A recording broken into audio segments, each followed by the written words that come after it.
भारत माता की, भारत माता की, छत्रपति शिवाजी महाराज की, धर्मवीर छत्रपति संभाजी महाराज की, जय भवानी, जय भवानी, जय जय जय जय जय भवानी, जय जय जय जय जय शिवाजी।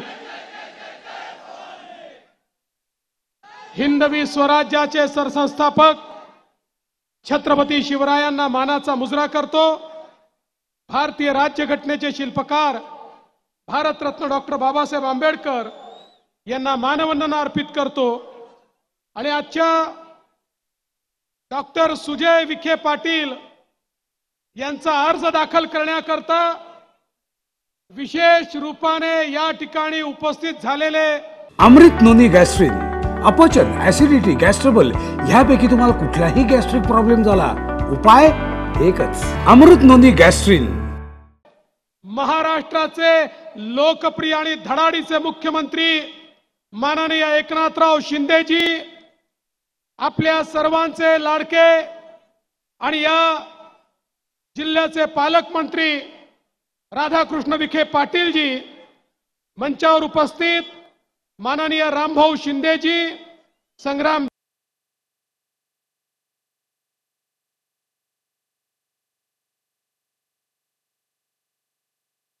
अरुण काका जगताप, त्याचप्रमाणे मंचावरील सर्व मान्यवर घुलेजी, कदमजी, आगरकरजी, भालसिंगजी, नागवडे ताई, त्याचप्रमाणे डफाळ, अरुण मुंडेजी, वाकळेजी, भैया गंधेजी, बेरडजी, लोढाजी, शिंदेजी, सातपुतेजी, जाधवजी, पारसकरजी, नहाटाजी, पानसरेजी, पारखीजी, मुथाजी, गायकवाडजी।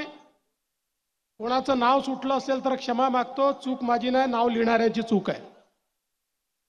आणि या ठिकाणी मंचावर उपस्थित महायुतीचे सर्व नेते आणि उपस्थित आमचे मंत्री महोदय दीपक केसरकरांचंच नाव मी विसरलो आणि प्रवीण दरेकरांचं विसरलो, माफ करा, दोघे या ठिकाणी उपस्थित आहेत। आणि या ठिकाणी फॉर्म भरण्याकरता उपस्थित झालेले या अहिल्यानगर मतदारसंघातील, जाणीवपूर्वक म्हणतो अहिल्यानगर, कारण तिसऱ्यांदा मोदीजी प्रधानमंत्री झाले आणि सुजय विखे खासदार झाले की हे अहिल्यानगरच होणार आहे।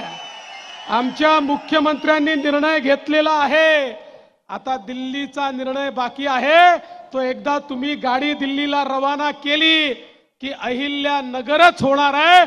त्यामुळे अहिल्यानगरमध्ये या ठिकाणी उपस्थित माझ्या सर्व माता भगिनी आणि बंधूंनो, खरं म्हणजे आज आपण सगळे अर्ज दाखल करण्याकरता आलोत। माननीय मोदीजींच्या नेतृत्वात या भारतामध्ये तिसऱ्यांदा सरकार स्थापन करून भारताचं नेतृत्व हे मोदीजींच्या हातात देण्याकरता आपण एकत्रित आलोत। बंधू भगिनींनो, ही निवडणूक ही महानगरपालिकेची निवडणूक नाही, जिल्हा परिषदेची, ग्रामपंचायतची निवडणूक नाही, ही विधानसभेची निवडणूक देखील नाही। ही निवडणूक देशाच्या लोकसभेची निवडणूक आहे, देशाचा नेता निवडण्याची निवडणूक आहे, देशाला 5 वर्षाकरता कोणाच्या हातात द्यायचं याची निवडणूक आहे। मी तुम्हाला विचारतो, कोणाच्या हाती देश द्यायचा सांगा, कोणाच्या हाती द्यायचा? तुम्ही सांगा कोणाच्या हाती द्यायचा, तुम्ही सांगा कोणाच्या हाती द्यायचा, तुम्ही सांगा कोणाच्या हाती द्यायचा। मग तो जर द्यायचा असेल तो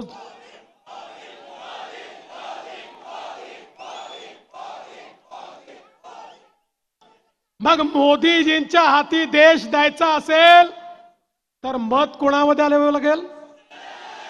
सुजय विखेंच्या कमळाची बटन दाबली की मत कोणाला मिळेल? जे मोदीजींना या ठिकाणी प्रधानमंत्री म्हणून पाहू इच्छितात त्या प्रत्येकाने सुजय दादाची बटन दाबली की वोट थेट मोदीजींना मिळणार आहे आणि मोदीजींना निवडून देण्याची संधी आपल्याला मिळाली आहे. बंधू भगिनींनो, आज आपण मोदीजींच्या नेतृत्वात आपली महायुती म्हणजे काय आहे?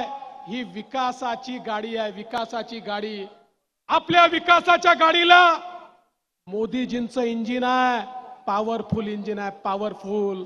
आणि त्याला शिवसेना असेल, राष्ट्रवादी काँग्रेस असतील, वेगवेगळे आपले घटक पक्ष असतील, मनसे असेल, रिपाई असेल, आपल्या सगळ्या घटक पक्षांची त्याला एक बोगी लागलेली आहे. आणि आपल्या या ट्रेन मध्ये, आपल्या या विकासाच्या गाडीमध्ये दीन दलित, गोर गरीब, आदिवासी, शेतकरी, शेतमजूर, महिला, अल्पसंख्याक, भटके, विमुक्त सगळ्यांना बसायची जागा आहे.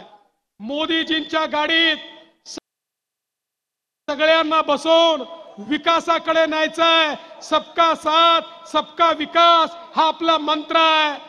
मोदीजींच्या गाडीला सुजय विखेची बोगी लागली की अहमदनगरचे सगळे लोक त्या गाडीत बसतील आणि मग गाडी अतिशय वेगाने पुढे जाईल.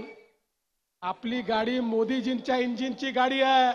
आणि दुसरी गाडी कुठली आहे? राहुल गांधीची गाडी आहे. त्या गाडीला राहुल गांधीचं इंजिन आहे, पण राहुल गांधीला कोणी इंजिन समजायला तयार नाही. त्यांच्याकडे राहुल गांधी म्हणतात मी इंजिन आहे, शरद पवार साहेब म्हणतात मी इंजिन आहे, उद्धव ठाकरे म्हणतात मी इंजिन आहे, ममता बॅनर्जी म्हणते मी इंजिन आहे, लालू प्रसाद म्हणतात मी इंजिन आहे, मुलायम सिंगांचा पोरगा म्हणतो मी इंजिन आहे, स्टॅलिन म्हणतो मी इंजिन आहे. तिथे फक्त इंजिन आहे, तिथे डब्बे नाहीच आहे. मला सांगा, इंजिन मध्ये बसायला किती लोकांना जागा असते? फक्त ड्रायव्हर. सामान्य माणूस बसू शकतो का? आता सोनियाजीच्या इंजिन मध्ये राहुल गांधी बसतील, उद्धव ठाकरेंच्या इंजिन मध्ये आदित्य ठाकरे बसतील, आणि शरद पवार साहेबांच्या इंजिन मध्ये फक्त सुप्रिया सुळेंकरता जागा आहे. बंधूंनो, तुमच्या करता तिथे जागा नाही आहे.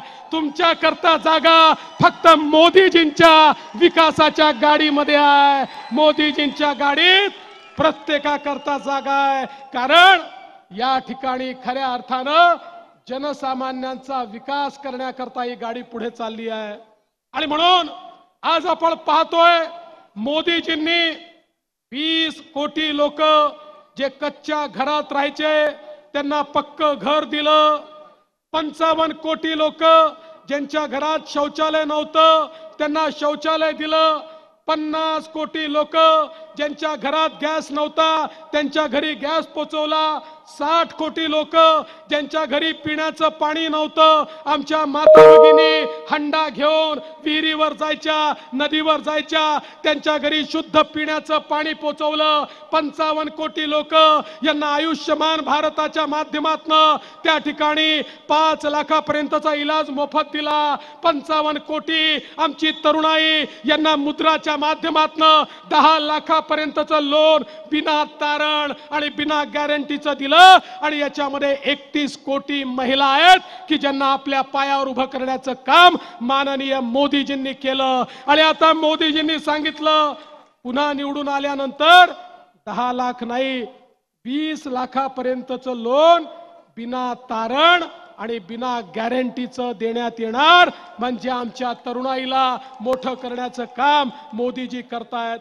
आज आपण पाहू शकतो ज्या प्रकारे सामान्यांच्या जीवनामध्ये परिणाम होतोय.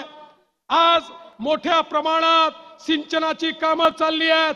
केंद्र सरकार आणि राज्य सरकार मिळून इतका मोठा निधी आपण देतोय. जे 50 वर्ष झालं नाही ते प्रकल्प आज आपण पूर्ण करतोय. आणि खऱ्या अर्थानं तो नगर जिल्हा असो की महाराष्ट्र असो, आमच्या मुख्यमंत्र्यांच्या नेतृत्वात तो सुजलाम सुफलाम करण्याचं काम चाललं आहे.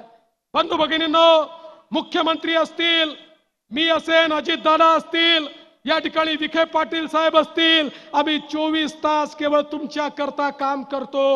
आणि मला विश्वास आहे, मोदीजींनी तर सांगितलं, पिछले 10 साल ये तो केवल ट्रेलर था, असली पिक्चर अभी बाकी है.